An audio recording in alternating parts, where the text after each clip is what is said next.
Bonjour et bienvenue à tous et à toutes dans ce journal hebdomadaire du Tibet cette semaine. Je suis Pema Tsawang avec une nouvelle édition d'actualité sur le Tibet, sa sainteté, le Dalai Lama et l'administration centrale tibétaine. Voici les titres de cette semaine. Un groupe de défense des droits des Tibétains demande à la Chine de révéler où se trouvent les 4 Tibétains de Ngapa portés disparus et détenus arbitrairement. Sejong Pemba Tsering assiste à la séance d'ouverture du festival de Him Film 2024 qui dure 2 jours. Le président Khenpo Sonam Tembe se rendra à Boumdila et au Sikkim. Le représentant Dr Tsewang Gyalpo Arya termine sa première tournée aux Philippines. L'officier de leçon chinois Sangye Gyap participe à une conférence sur la démocratisation de la Chine à Berlin.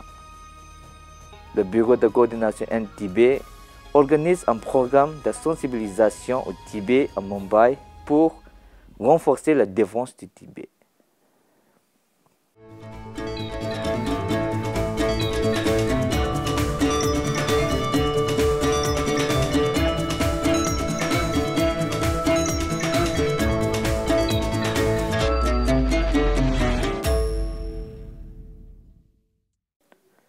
Le Centre tibétain pour les droits de l'homme et la démocratie appelle les autorités chinoises à révéler immédiatement où se trouvent les 4 Tibétains qui ont été détenus au sacré à Ngapa, dans la région tibétaine d'Alamdo. Les 4 individus, dont 2 moines du monastère de Kriti, Lobsang Samde et Lobsang Chile, ainsi que Tsering Tashi et Wangki, ont été arbitrairement détenus par les autorités chinoises au début du mois de septembre et depuis lors, aucune information n'a été fournie concernant leur localisation ou les charges retenues contre eux. Les 4 individus, dont 2 moines du monastère de Kriti, Lobsang Samde et Lobsang Chile, ainsi que Tsering Tashi et Bengi, ont été arbitrairement détenus par les autorités chinoises au début du mois de septembre et depuis lors, aucune information n'a été fournie concernant leur localisation ou les charges retenues contre eux.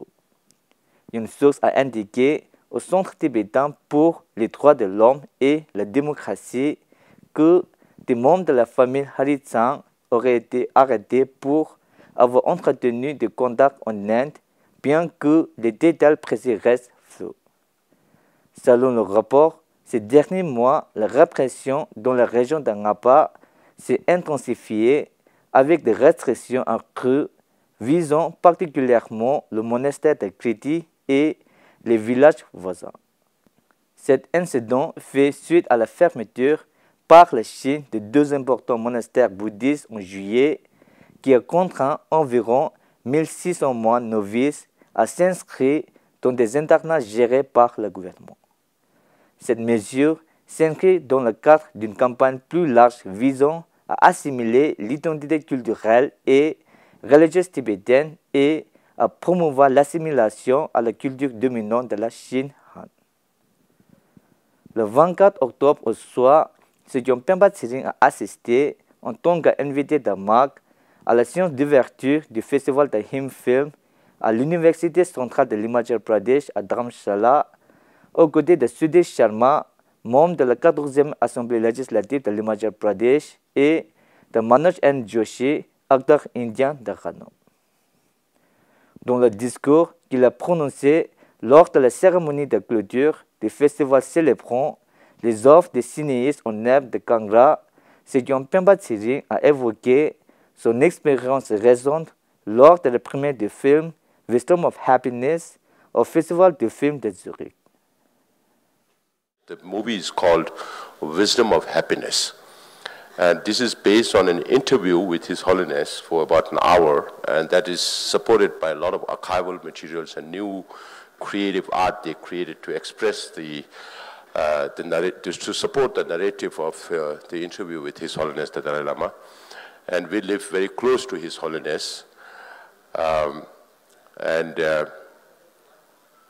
know that this movie is going to be very powerful So if you find the time, please do watch the movie. It's not just about yourself. It's about others and saving the world and how His Holiness overcame the challenges in his life despite all the difficulties that he had to go through. Khenpo Sonam Thembe, président du Parlement tibétain en exil, se rendra au Boumdila, dans l'Arunachal Pradesh, du 1er au 6 novembre et à Tumla, dans le nord du Sikkim, du 9 au 12 novembre. À Boumdila, le président assistera à la consécration et à la cérémonie d'inauguration dans la salle d'assemblée nouvellement construite au monastère de Tobjo Gazeling le 4 novembre.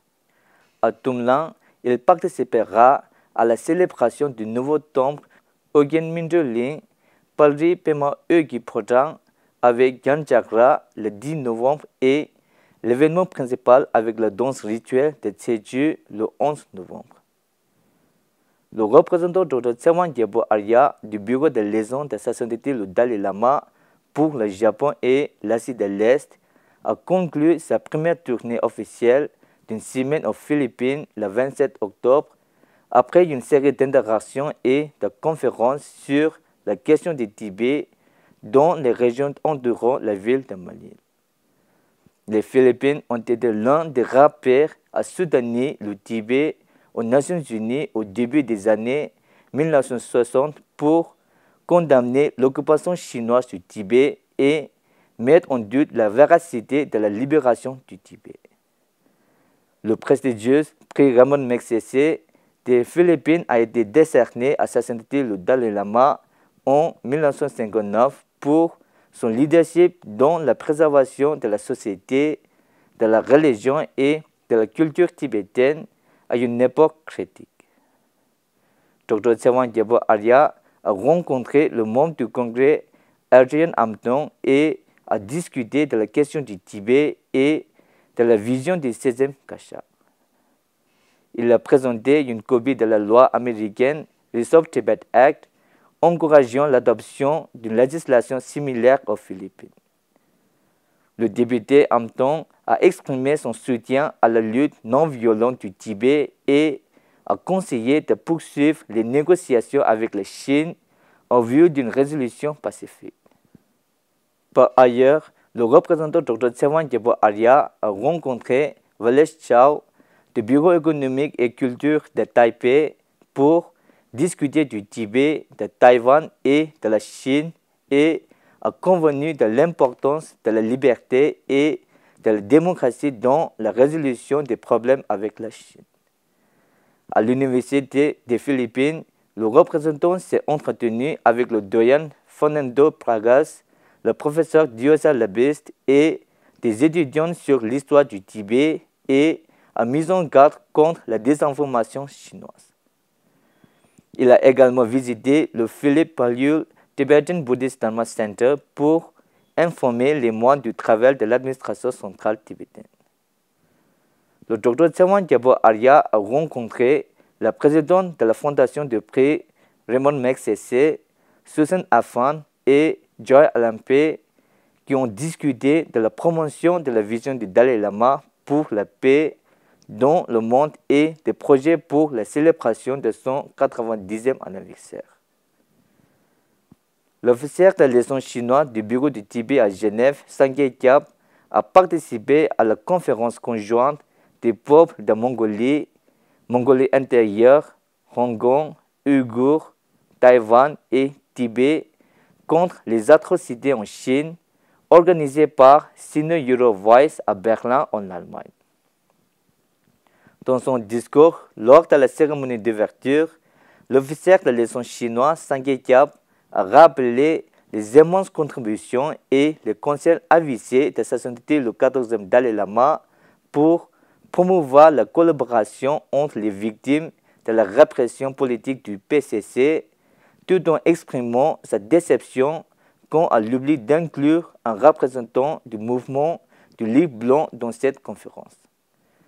Alors que la conférence a penché sur les 75 ans de règne du Parti communiste chinois, Sangye Kyab a présenté un compte rendu détaillé des 75 ans de répression au Tibet, divisant la période en 4 phases distinctes. Au cours de l'une des conférences virtuelles de la conférence, le représentant Kelsang Gyaltsen du bureau du Tibet à Taïwan a souligné que les discussions internationales et l'attention portée à la cause tibétaine n'ont pas encore diminué, contrairement à ce que beaucoup pensent à tort. Dans ce contexte, il a évoqué la récente promulgation de la loi Restore Tibet aux États-Unis.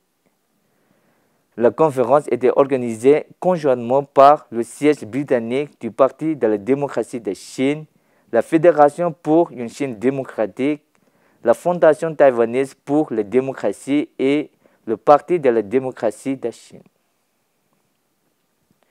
Le Bureau de coordination N-Tibet de l'administration centrale tibétaine a récemment organisé un programme de sensibilisation au Tibet à Mumbai, impliquant des parties prenantes dans les domaines de l'éducation, des médias, de la politique et des groupes de soutien au Tibet, afin de promouvoir la défense et la solidarité avec la cause tibétaine. Le programme visait à renforcer la défense et la solidarité avec la cause tibétaine, avec des événements et des réunions organisées dans toute la ville.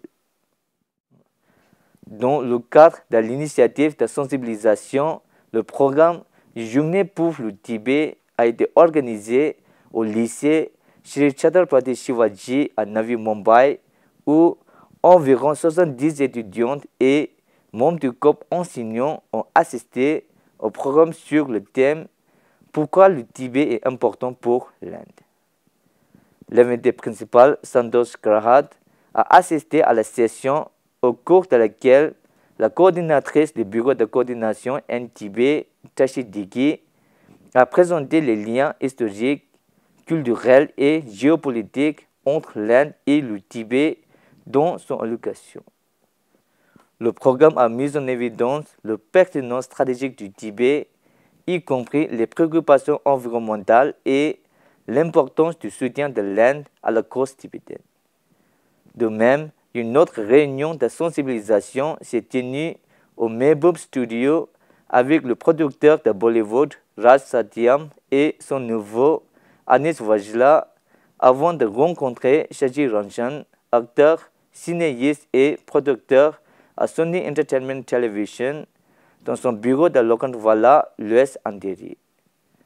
Elles ont discuté des moyens créatifs d'atteindre les masses indiennes en sensibilisant la fraternité du cinéma hindi au Tibet et en créant une mobilisation de masse à travers eux. Le programme comprenait une réunion de sensibilisation avec Santosh Rohidas Garat, secrétaire général national du NCP, et le député Varsha Eknath Gewat, qui se sont engagés à soutenir la cause tibétaine. Des discussions ont également eu lieu sur les défis rencontrés par le marché des réfugiés tibétains à Mumbai, avec des représentants de la communauté tibétaine de vente d'eau. C'est tout pour cette semaine. Merci d'avoir suivi Tibet TV. À la semaine prochaine.